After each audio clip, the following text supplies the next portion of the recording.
about it? No one's gonna help you. No one's gonna give you the answers. Which a piece of you is not gonna be seen here. Like, understand that that's not gonna be seen here. So what you gonna do about it? Started anti-laughing. Okay. All right. Ani, for all those listening, welcome back, all you deadly people. Back to the Echo Nijing Nwewin nenda-gikenjiged Anishinaabe Mud podcast. Even though it's the second episode, it's already gonna look different. So it's actually Vanessa and Ashley and Autumn will be asking me questions.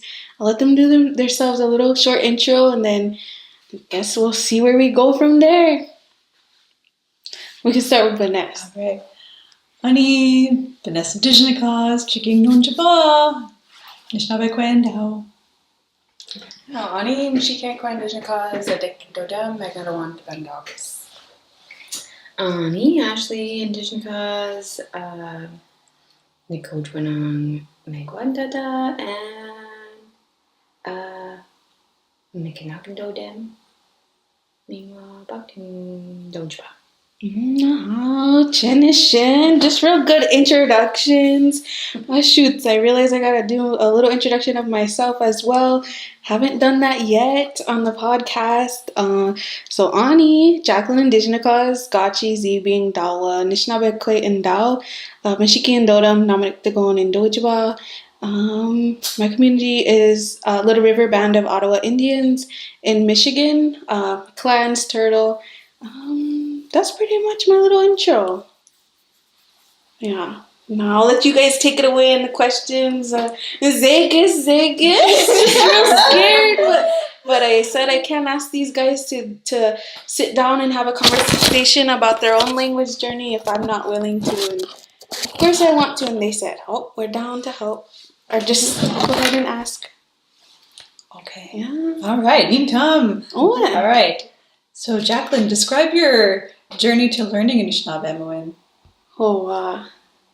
It hasn't really taken off till this year. Like, I guess super intentional. But I guess I can start like where I was first exposed to language. That would be back home in my home community. We had a Kenny Pheasant. He is from Wicomico, and he relocated in Michigan, and he was working over there for like in my community 20 years, and he was working in Traverse City for a little bit longer than before coming to my community, but he worked in our community for 20 years, and so that was somewhat a little bit of after school programs. After school programs, and then I went away for school to boarding school, and so then I didn't really use the language that much. But the funny thing is, I was like hearing a lot of Lakota and Dakota language, and my experience was that was also like I could identify. That's what's kind of funny. Like Anishinaabe, my heritage language, are like that's mother tongue, but I could identify growing up Lakota, Dakota sounds more than ours. The songs themselves, the everything. But that's because that's where I was from grade 8 through grade 11. But then COVID happened, so then we were virtual. So language work wise, I wasn't really avid on my language journey until undergrad. And so right now I'm in my senior year, so just real skinny that's what you guys all tell me. But it was undergrad, and so when I moved or left home again, always leaving home, I guess. But I know my community's there too, and so there's so much beauty in that and having my family there. But in undergrad, my first year, I remember leaving really native, like Indian country. I mean, everywhere's Indian country, but like you have communities that are strong and have their peoples and traditions. But I left and I went to Massachusetts, which they have very low native population, but they're not Anishinaabe, none to say less, or however you would say. And so when I left home, I remember losing the bits and pieces we grew up with, like Ka and Wisin, Boogie, all the little things that you know. And So undergrad, I was like, oh wait, I'm not around like like a whole like there's not a big population of natives here, and so how do I make space for myself? So really, undergrad was kind of like a push to like, oh, you got to do this. So that's a little bit of my journey and kind of where I'm at now. And so now taking this past year serious and yeah, that's how I'd answer that question. Yes, mission. Well, you already touched on this a little bit, but what are the first words or memories you remember hearing or experiencing in Anishinaabe? Definitely playing bingo,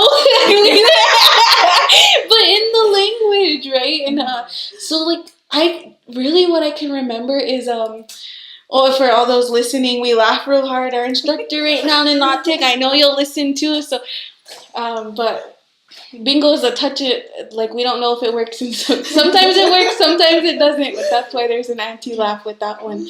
But I remember bingo growing up, and I remember the weather words, right? And it was we went over all of the vocabulary in like the pictures, right? So I guess I can identify pictures more so. In connection with the words, and then you move to like animals and everything, but it always stayed at that. But I think that was like grade 5, so like 5th grade for us in the States. I forgot to tell you, say these are all First Nations, Kwewak, and I come from the States. And so, but anyway, yeah, it would have been in, I think, like grade 5. And it was like after school programs, and the funny thing is it lasted for like maybe a year. I don't fully remember it. But then like so at the time my mom was the one who would pick up students from like the public schools, so other tribal like youth, and then take us to one of the tribal buildings to do language. And I don't know, something like after a year it wasn't like it was no longer supported by her what is it?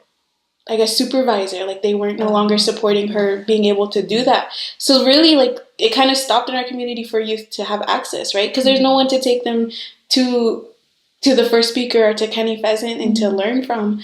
And so there's a little bit of that when I first heard it. So it was always kind of in the home, like phrases, just phrases. And I feel like it wasn't much, but it was enough to know it was different, right? Like you never really heard like like you wouldn't hear money. It was just Junya. Like I can't remember when we weren't using the little bit of the phrases. And that maybe I'm glamorizing my own journey in the language. I don't know, but I for sure remember like it's goofy, but like Booge or Nibish, and knowing that Nibish is like that's the dialect that we learned and where we come from, instead of like Ojibwe, it's Nibe, right? And or Gushe, Gushwan instead of Namama, but that's like where we were taught and who we were taught from, like Kenny Pheasant. So Ojibwe Odawa dialect, and kind of learning that. That's what. All right. So you also touched on this one a bit. How is it accessible in your community? Holy, it's not. Like, I don't know, you've had a lot of different communities. I don't know. That's so true. A lot of different communities. I have different tribal communities, but when I think about language in my own, it's kind of harshed out. It makes me real sad, but it's but there's also like beauty in like knowing that there was but for me, how I would describe my own, the exposure was like lit a fire, right? It made me understand and hear sounds, but I didn't necessarily know where they were coming from. So in my own community, we don't have a big population, or at least who live on our tribal territory. And so like our territory is our lands, but we have one section of housing, and so like our quote unquote reservation territory is kind of not ours. They like there's the term like checkerboard reservation, but it's even I'd say worse than that, because we don't have the actual like lands in itself. We have our housing, we have our casino, we have our government center, and different like I guess enterprises, I guess is how you would say. But our tribe wasn't federally recognized till like 1996, I want to say. And so that's late. And so what happens with the lands in itself? So anyway, a lot of our peoples aren't even staying in our home territory. And so we don't have a population like of that retention. So it's not really happening. And what has happened in the past is we kind of are staying at that like small fragment stage, and you have some people who have access and then some who just don't. But a lot of people, there's a want, but then as you guys know, it's hard to do this language work and have access. And Kenny Pheasant, who was teaching in our community, he says all the time, he said, in 20 years I created one fluent speaker. And and she walked on already, and she was one of my teachers too. Real kind, real just nice, like just kind, and brought that in the spaces that we were in. But that's hard to think about in 20 years in a community and relocating. And this is where we're at. But there's also me optimistic, understanding like the little bit of exposure that I had, what that has done, because now I'm like, for me, my language journey, it's been, and having access to who we are as Anishinaabeg is really being like, oh, well, no one can tell me which land, like they can't say you're not from here, or this isn't your land, your space, but I know where I come from. Namanik Dagon and Dojaba, right? And that's something that I've always like, I guess, leaned into when I'm struggling. But that's, I guess, how I would describe my own community. There's a want, but it's hard to get there, and I feel like that's many communities. That's how I describe that one. So Jacqueline, like I'm wondering, like, kind of like, what was that turning point for you? Like when you said like you were exposed to the language throughout like your childhood, and you little bits and pieces of Jonia, and then you said in undergrad something like switch. Do you remember what that switch was or why that happened? Oh shoot! I knew I was gonna need those that tissues. Mompy. Oh man, and I talk about this story really often. But it's my nieces and nephews, and so like at the time it was just my niece Kiweda Nanang and my nephew Nigani. And they were still little, like the other ones hadn't come because that was my freshman year. And through COVID, I was home and I was working as well, but my whole family, well, we were in Kansas at the time. My sisters were going to half school, working on their degrees, and we gotta like really raise the little ones together. All of us, our entire family. May have been a real small townhouse, but shoots, it worked for us. It worked for us, and it was. I can reflect back now and think about. So I have 5 siblings, 3 older sisters, and then triplet. So then the other 2 of us are 2 brothers as well. So there's 6 of us kids, and then my mom, my gushe, and my niece and nephew. We all were just living together. And anyway, so gotta help raise those littles. And I knew for me, I'm like, well, I'm gonna use what I know and just keep using. You always would hear Gegun, but I bring this up because, of course, they knew Aunt and Ka. One of the first ones, it was them babies, them Nojiak knew Ka, which means no for you listeners. And so shoots, every parent, everyone's gonna tell you, no, don't do this, don't do that. But we use no and Ka in that lighthearted way, right, as guidance. And it is, for me, at least my relationship with Ka in the language is different than English. It's not in a mean way, or that's how my family has got to experience that. It's meant in that guidance, and we have taken up in that way. It's never like a scolding. It's like, oh God, like that's a light way. Especially we didn't have a lot of language, so we were just using those phrases. And so I remember calling my nephew when I was at, it was like my first week in undergrad, and I was talking to him on FaceTime. I think he must have been Basic or Niche, 1 or 2, just really young, but he's doing something, acting up with his gushe, with his mom, and I paused. I'm on this phone and I just paused. And my heart like shattered. I was like, you're really forgetting how to say Ka. Like you literally, this is every day. You say this about 30 times a day with littles. Like, and again, in my family context, it was that lighthearted Ka, Kaween, And I remember sitting on the phone and I just paused, and I can kind of feel it right now. Like it's just like a loss. Like I'm like, oh, I'm forgetting this, or I'm losing this. And So it was my nephew, and I said, and sitting in this space where I knew there wasn't that many, and at the time I don't even think I had met any natives. I had left, and I go to a small college, which is like 2,000 students, but I hadn't met any natives at that point, and I had one mentor, but like student wise, right? I didn't have any peers to look to, and I said, well, what am I gonna do about this? Like I asked myself, I literally, there's a vlog out there if you want to go find it. Don't go find it. No, don't go find it. And I talked about this story, but I sat there like literally the first time I got to experience what I was feeling. I recorded it. I was like, oh, this is how I felt, and I remember being like, well, what are you going to do about it? No one's going to help you. No one's going to give you the answers. A piece of you is not going to be seen here. Like, understand that. That's not going to be seen here. So what you going to do about it? And then from there, kind of just, I don't know, just started joining Zooms and whatnot. And it didn't pick up. I mean, it's 3 years later, now 3 years later, and it finally picked up. But I got to acknowledge where it was. And so my first year, it was like weaving the language, the little bit I did know. And I remember elders also telling me, I don't know which ones, but it was like how to ground yourself. You know, Nokomis Gizis. You know the Gizis. You know, not Nokomis Gizis, Nimishomis Gizis, and you know Nokomis Dipagizis, and ground yourself in that because those follow you everywhere you go. And so for me, it was grounding in like, well, I know these things, and every Jirimu, every squirrel I seen, I said, Ani Jirimu, out loud. That was my way of saying, I'm gonna do this, even though I don't know much, but I know Gizis, Dipagizis, so feel little words, and so that's how I kind of picked up with that in my first year, and then I wove language into my essays. I was taking a class that was on the land at the time with Wabanaki professor Lisa Brooks, and so she was challenging the systems in itself. She said, well, we actually never stepped foot in a 4-room classroom or walled classroom. We were always on the land, and there's a specific story where she asked me, we're seeing a mix, or we're looking at beaver lodges, and she goes, do you know what that is in your language? And I said, Ka, or I said, no, I don't know.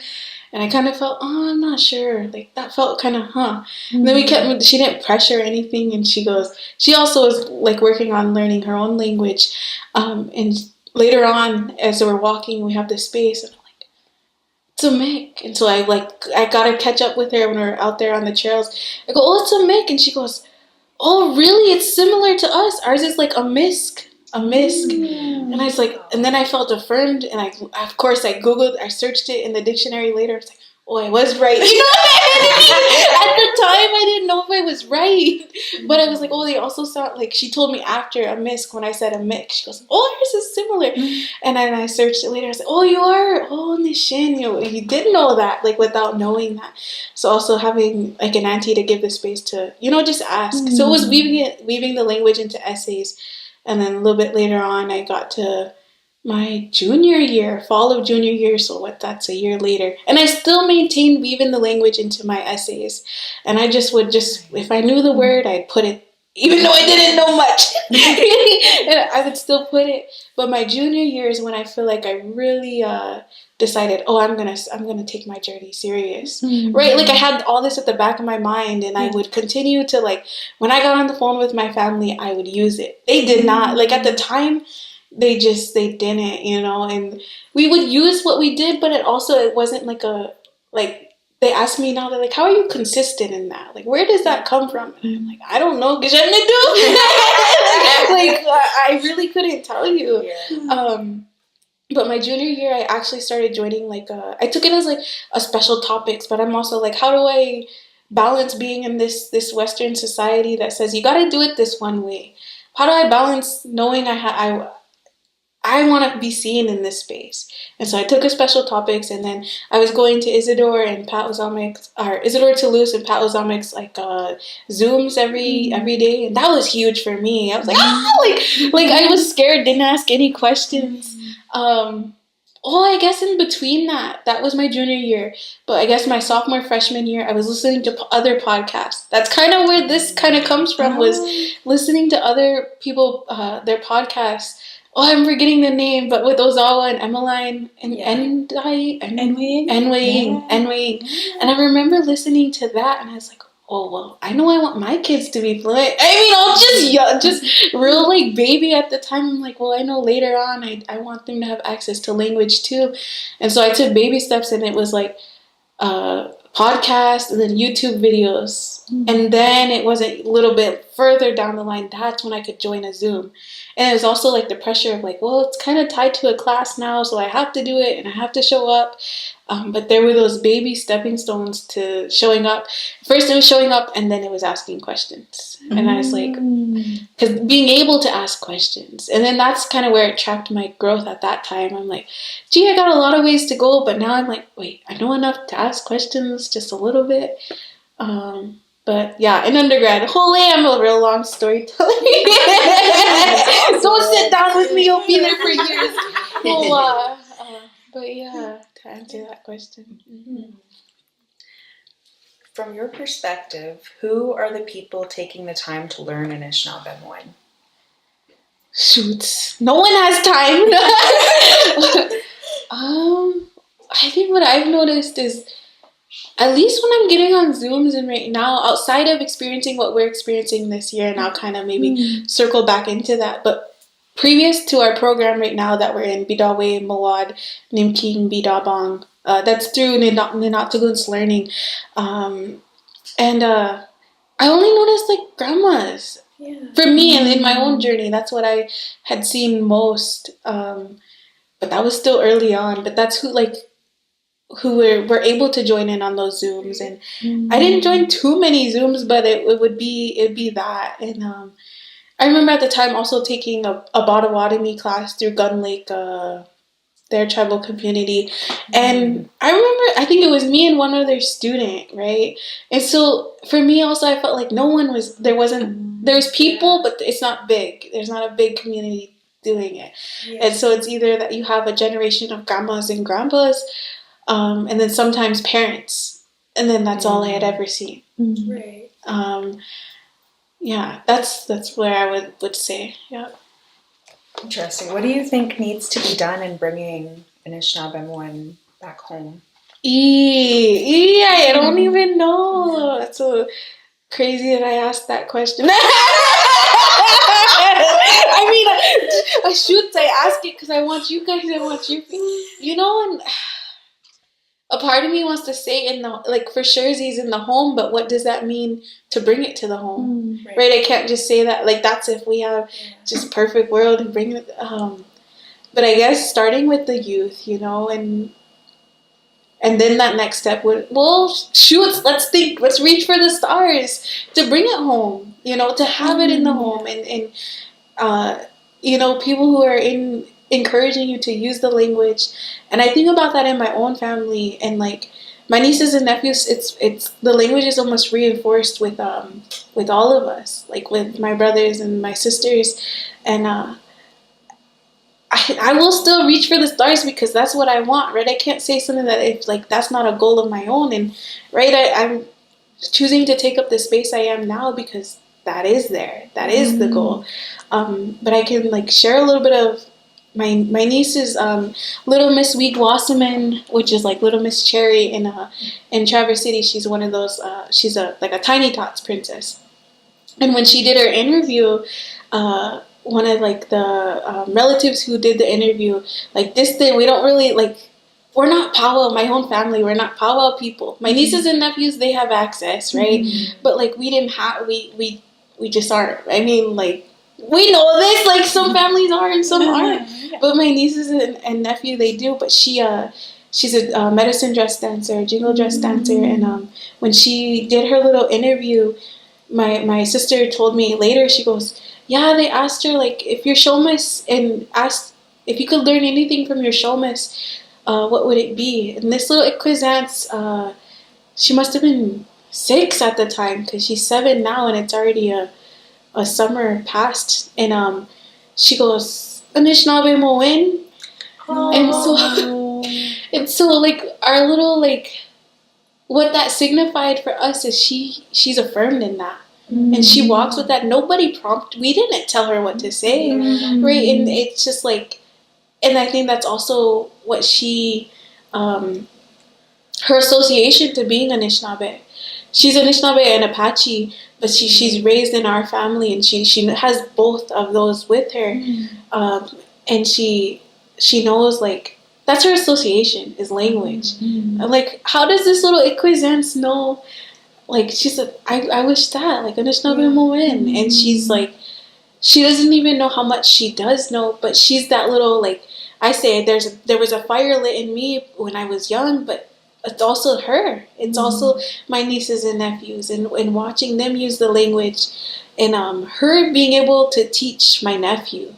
And they're cousins, but they're brother and sister. Like, we know how that goes there. That's brother and sister, and she would take up a lot and say, teach him. She'd try to be basically sweat and like go through the whole thing, and that was also a moment where, like, that made me be like, oh, I have to take this journey serious. And that was before undergrad, so that would have been I would have been 17. Not that long ago.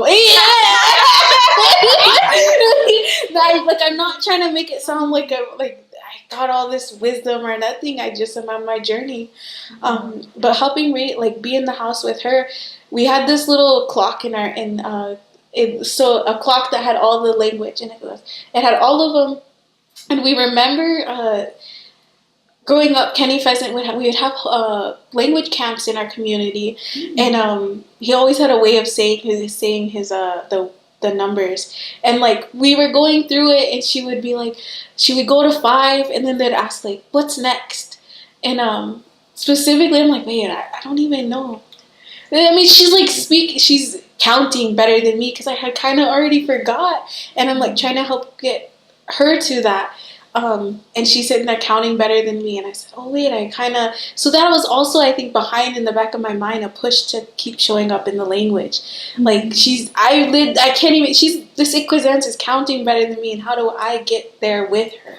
And still there's so much to keep going, and gotta learn still, but there was bits and pieces of like, well, you're kind of forced to do it, right? Like, how can you look at someone this little, like, just littles in general, and not have the answer? You're basically built to be like, I gotta go find it, like, or shoots, as Indigenous women, I'm gonna find it. Right? Don't tell me no. And I think that's also a part of it, is like, well, there's so many like Jaganash who say, well, no, that language is not important, or this isn't, why are they doing it? And I'm like, well, you can't tell us that. Like, no, like, don't. First of all, we know that I know the importance, right? Like, our entire beings are that our existence is embedded in our language.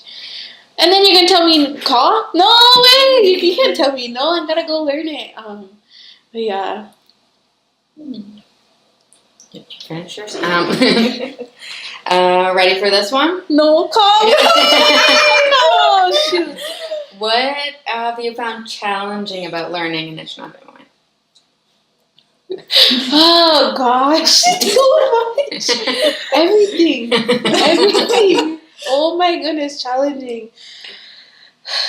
I mean, I'm able to share all these stories with with laughter, but I know in my own family we grew up using the language, but there were points in different pieces of like, well, you're saying that wrong, or like I would take it serious to like use apps and whatnot, and there would be points where like my mom would be like, I never heard that. Like, where did you get that from? And I'm like, oh, pulling up this app that's like, I don't know, like Cass Lake or something, and it's like it's a different dialect, and I feel she's like, I never heard that, and then sometimes like being corrected in that way, and I'm like, well, geez, I don't know. Now I know enough to know like there's a different answer for everything. But at the time, it was like feeling so incredibly like, oh wait, I am wrong. Like, and it's not that no one was trying to make me feel that way. It's just like you're striving to do your best, so it kind of comes. And then being away from home, it's like, well, I don't got no one to talk to. But then I'd get on the phone and I'd just use what I knew anyway.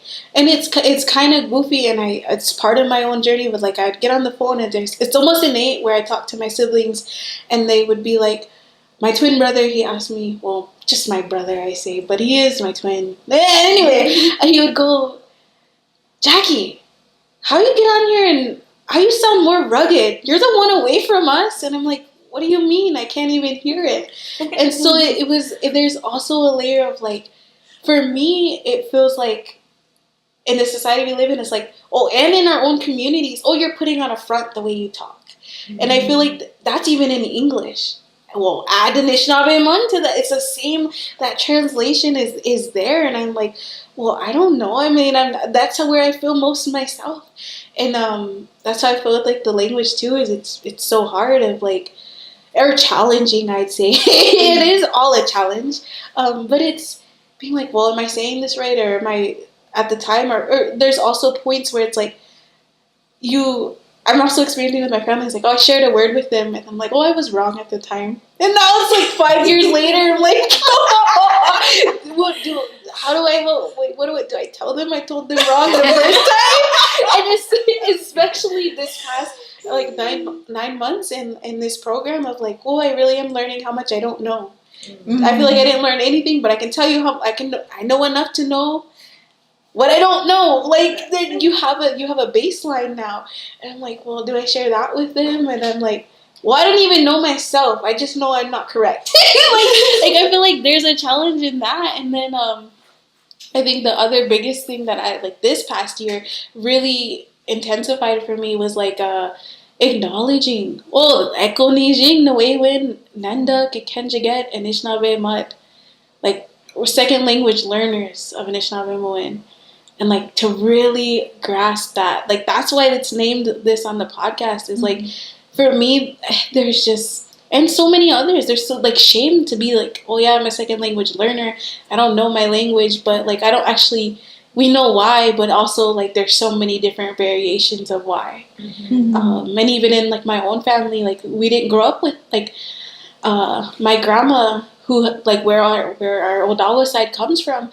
She passed away when my mom was baby, and so really trying to like, I know how fortunate, like my mom made sure we had access, right? And even that is like a challenge within our own family of like, well, how do we pass these things that we never had, right? And so like experiencing, well, oh, I'm going to do my best, but is it always right? Well, it's never going to be. It's never going to be all the way right. Mm-hmm. But I think for me, I still carry so much shame of like, well, I'm not saying it right.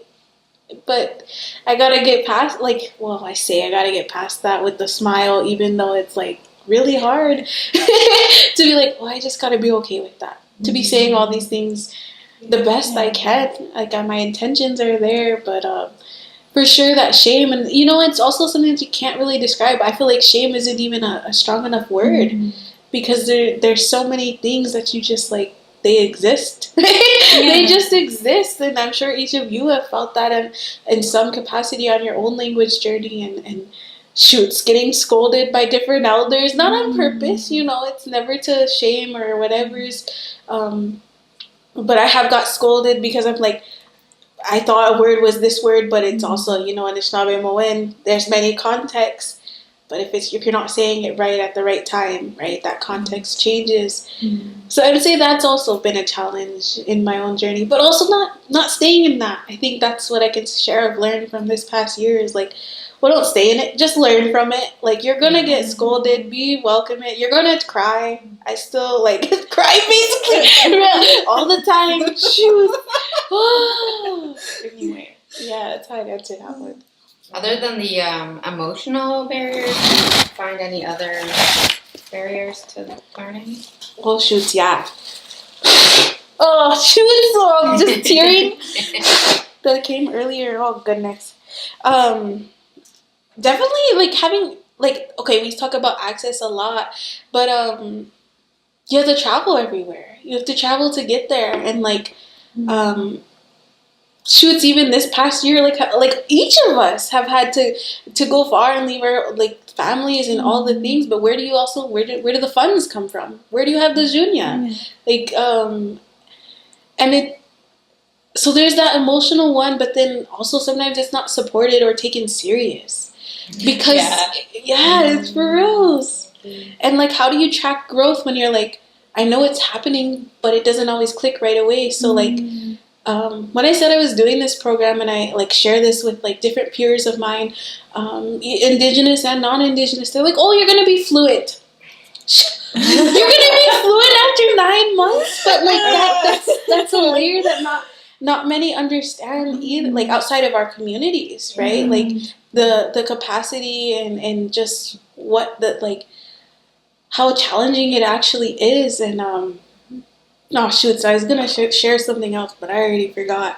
But yeah, what those like to actually get there and to just feel like the assumption is it's gonna be easy, or there's not all of these other layers of like, well, of like disconnect from many generations and just and not being cool to learn the language. Like you have to really have a thick skin to be like, well, I'm on this and I can't actually track it right now. Like I can tell you I'm in class and so I think for me there's been maybe that's back to emotional. It's just emotional auntie.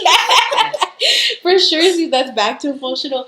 But like when the expectation is that your growth is automatic, or that it's like you're just doing it and you're there, and I'm like, well, there's pieces. The pieces are there, but I don't know if they're connected yet.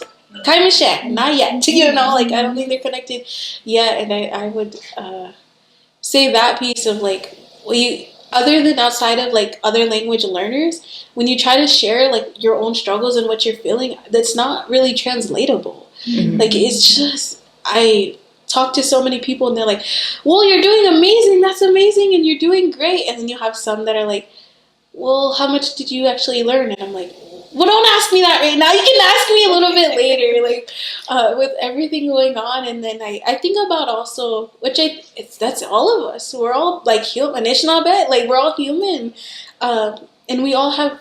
It's not just language. Life continues to revolve, and right now, like for me being a student, but it's always like, how do you balance both? I don't know if there's really I don't know if you can. I don't think there is. You fall behind in each of them. But that's your journey, I would also say too. And so for me, that's been a challenge. It's like, well, life doesn't stop. You have to continue to figure out everything else along the way and still like maintain a passion, you know? And it's good, really hard. But yeah.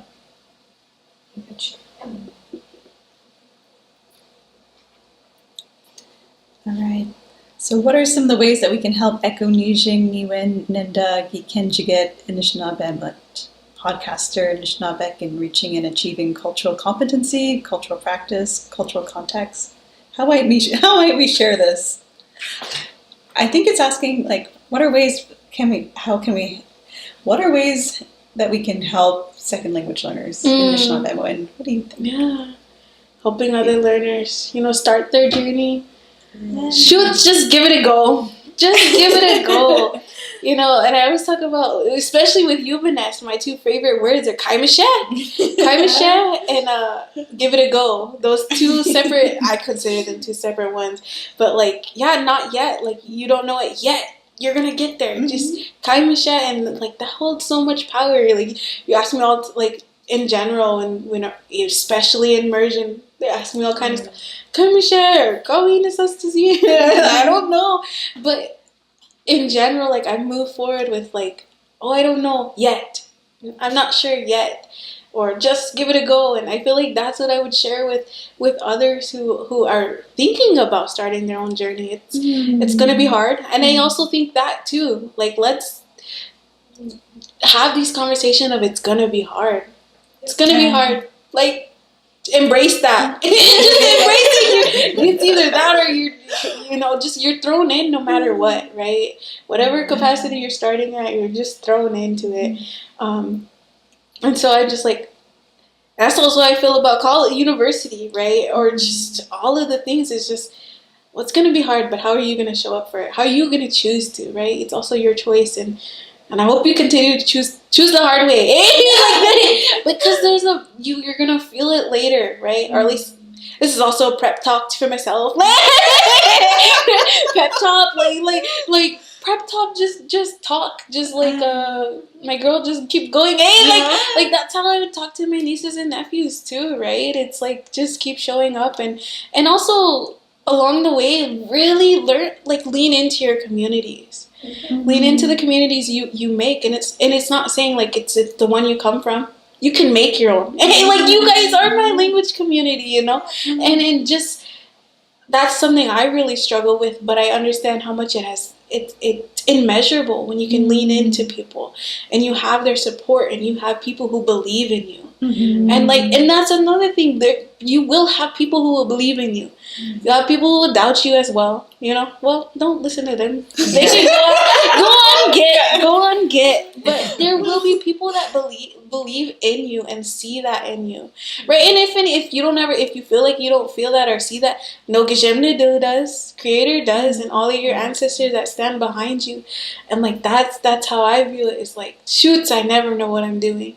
I got a community that supports me, but I also know, well, what am I gonna do to help support them? Like, how does that reciprocity of showing up for each other?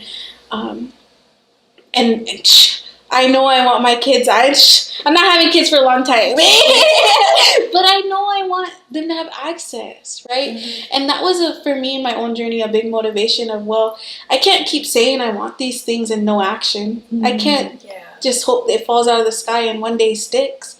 I gotta show up to those classrooms. I gotta show up and cry and mushkine and forget my name when I'm asked in the language.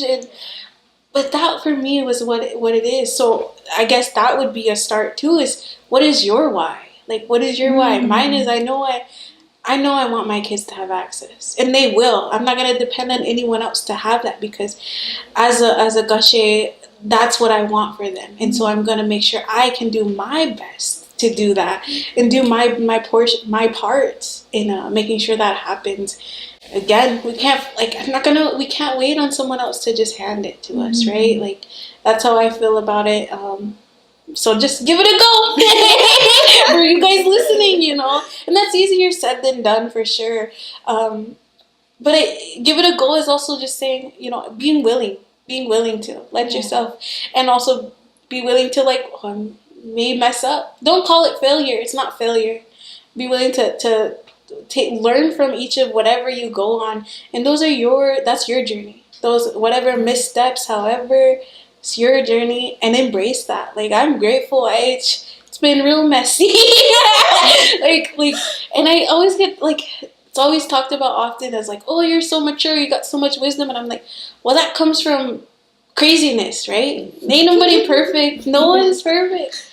But how are you gonna look at it? But I also think about the relatives that let them relatives show up for you, and I'll leave it at that. Otherwise, it keep going. Endless. How have there been moments where you wanted to give up, or moments that were challenging? Megwa.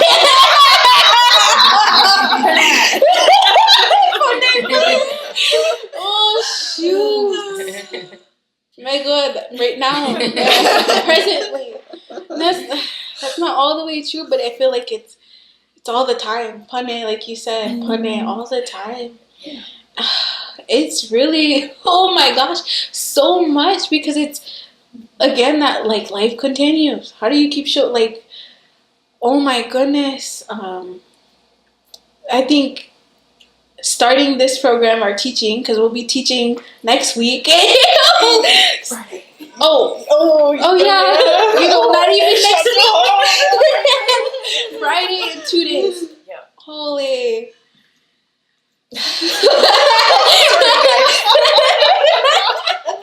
No, that's okay. That's okay. But that's true. I think when it was okay, well, you're actually going to teach in full immersion. I don't know how to be in full immersion. I'm actually so scared.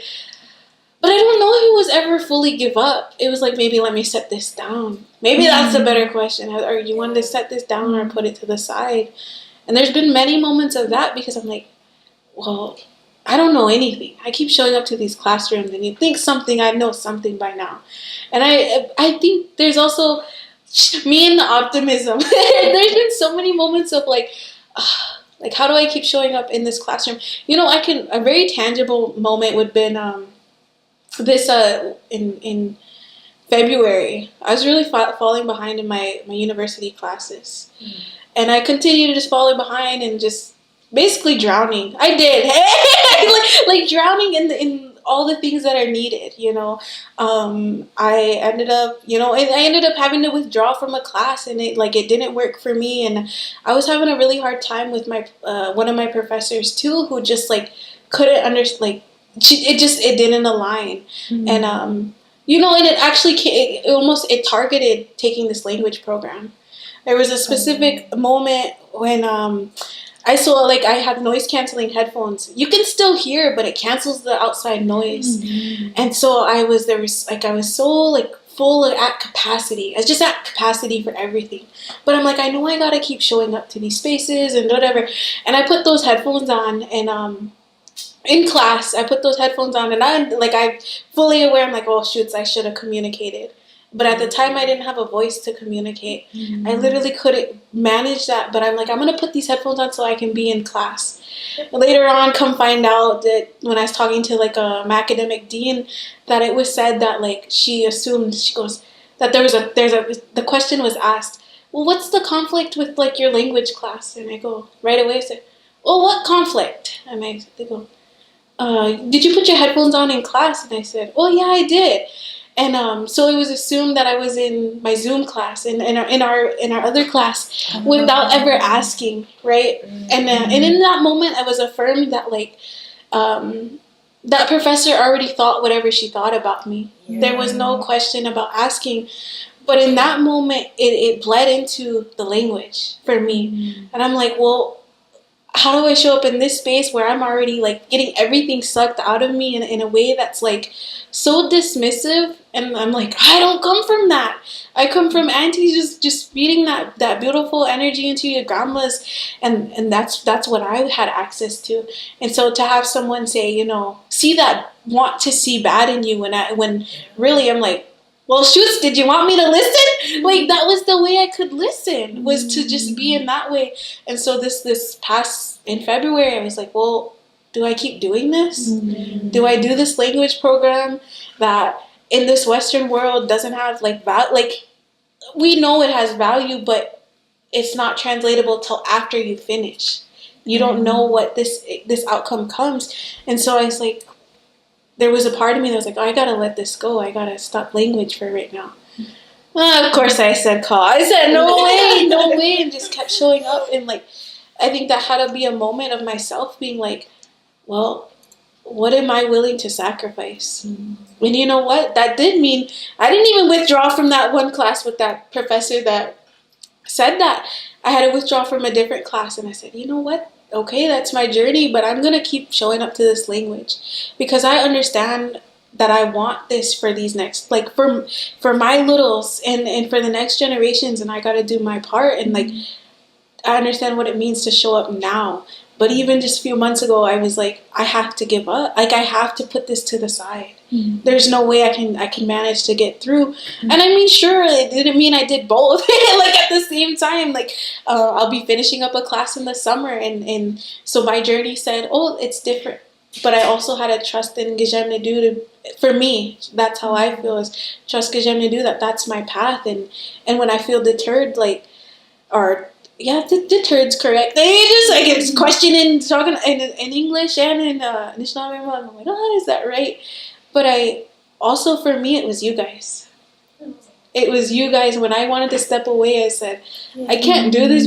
I can't step away because I have my language community now supporting me, and like I have to, like, you guys are feeding me and let me keep showing up because this is how I'm nourished. And so for me, I want to step away, but I was also like, it's not just about me. It's also about all of us and all of those to come. That's how I feel. Yeah. Yeah. I don't remember if there's any more questions. I got one for you. Oh, no. Do you have a funny moment or like a funny story about language? All the time. All the time. shoots, I know enough to make jokes. And that's it. I guess that's how I can measure where I'm at in the language right now. And it's funny because at the time I didn't even know what the actual word meant. But it would be our first immersion. So that was in November? Actually, I don't remember. December. Yeah. Our first immersion weekend was in December. Oh, geez, there's two in that story. Hey, there's two funny moments. Oh, shoots, you guys missed it over there on a podcast. It died on us. Just kidding. It overheated. Our conversation was just too hot. Just jokes. I think that might happen in every podcast. If you go long enough, it will overheat. But our first immersion, back to that story, in December, I think this is my first aha moment, or oh no, or maybe scared. I don't know. At first, I was gonna share a real funny moment, but maybe it's not that funny because the translation's a little goofy, little just rugged. The translation of that one. So I'm like, do I share it? But I think a moment where I was super. I was like, ew, what am I doing? Or just lost. Okay, so you know me, I always try to go help. Always try to help with something. And we were doing our jishiguan, our rattles, and the rice, the manoman was all over the floor. And so I was trying to grab the broom and sweep, and Pina starts talking in the language, just full. Well, we're in immersion. What am I talking? There's quiet moments, and then the language goes back on, basically. And so the language was back on, and I'm sitting there sweeping, trying to sweep up this rice that's all over the floor and clean up. And Pina starts talking, and I just lose it. I was just like. Froze, completely froze. So this dustpan and broom, I leave in the middle of the floor. We're all circling up, and I just left this dustpan and broom, and I'm lost. I'm completely lost. And Ali, she comes in and helps. She's looking at me. She's sweeping kind of fast because she seen that I lost. I was so confused. And she's just sweeping real hard, and in that moment it's just time stopped. I couldn't even. I'm listening to all these things, and I'm like, what is Pina telling me? I'm like, what's going on? And then she was just giving us instructions to the next thing, but I'm just lost. And so we're all circling up. I'm supposed to move this dustpan out of the way now because I put it in the middle, and I just froze and backed up, and I'm like and then. But I mean, I go back to that too of leaning into our community, because Ali is just she's kind of not scolding me, but you know how she does her funny one. She's Iquizance forgot what she was doing. She said something in the language of let me help her. She doesn't but I'm lost, but she's making a joke in the best loving way, and I saw him just she's looking at me, scolding, sweeping, and it's basically telling me it's okay, but I'm lost. That's one of the stories where I just left it in the middle and I didn't know what's going on. I'm I literally, my brain internally, and I think also when I was going through that, I was like, can they see this? I'm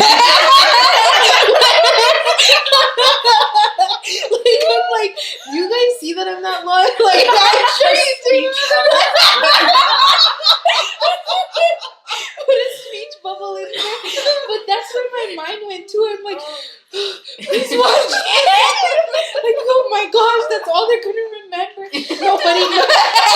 Nobody noticed but me. But my mind said, oh gee, that's what you're gonna remember it as, the rice girl.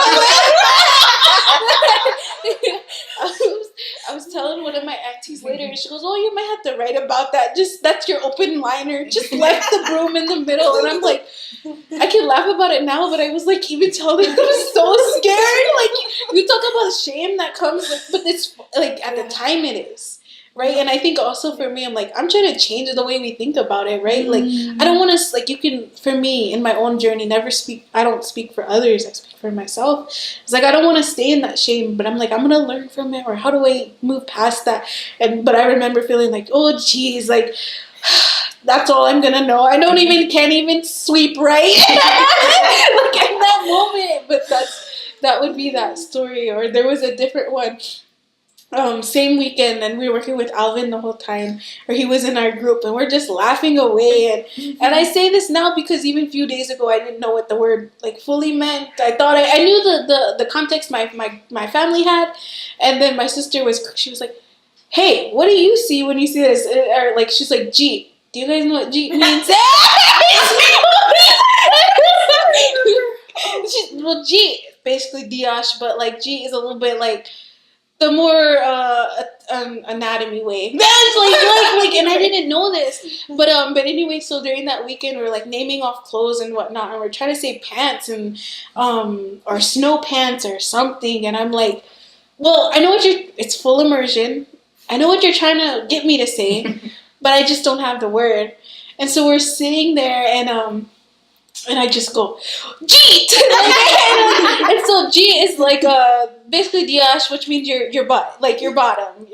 But the G version, which I didn't know at the time, is like the anatomy version. And I'm like, well, now I know. But anyway, so we're just sitting there cracking up laughing. And well, you were there. I was in your group. You were there. That's why I started laughing when you said Jeet. But the funny thing is, it doesn't even mean bottom. It means like your bum hole. Like you're actually, your actual bum hole. And then and I can laugh about it now. And I'm like, oh gee, I've been using that my whole life as your bottom. Yeah. But it doesn't mean that. And now I know. I'm like, oh no wonder Alvin was laughing crazy. Like, and I can see that now. But in that moment, it was perfect. Like I didn't know what I was doing, and it just brought laughter to the whole room. And I could see also, like, I could see McGizzy's face. He was like, huh? But like, it was funny because like I was taught that that's the way to use it, but it was actually like, well, yes, and right, like, like in the